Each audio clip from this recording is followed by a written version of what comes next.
I mean, I suppose that depends who you ask, but I think the hardest thing around innovation generally, and it's not just AI, but obviously with an emphasis on AI at the moment, there's lots of excitement.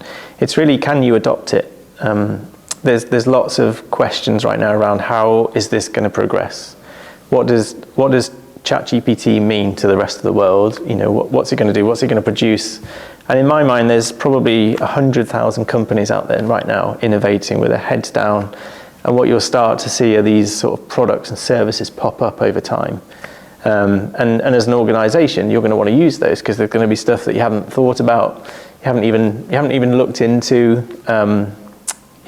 you wouldn't consider as part of what's available today. So these new components, these new products are going to come floating into the market, and you're going to want to use them. And I think the key really is being ready to adopt and integrate. And so I'd say there's two worlds. Like you can see a winner and a loser, where there's an organization that are still on old legacy, monolithic, older applications that are much harder to integrate into and break down and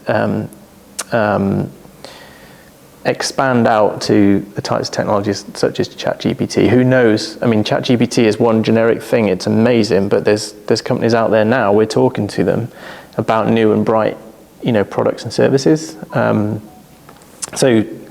So how do you take that into your business? You can put things on the side of your applications, systems that you're running today, but if you can't integrate them directly in, you don't get the impact, in my opinion. And so I think the key really is get your house in order effectively around your architecture.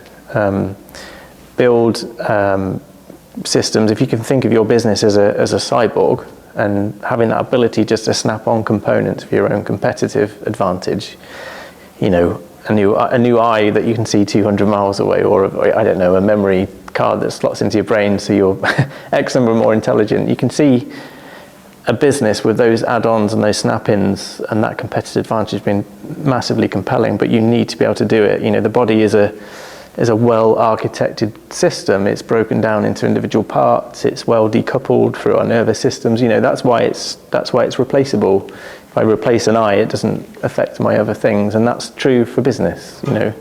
If you haven't got the right foundation and underpinnings, it's difficult to adapt to a changing world. And I think that's how I think of it: is those companies with modern architectures, with microservices, micro UIs, event-driven architecture that allow you to plug things in and not only work together but work with the users and have it part of a natural flow.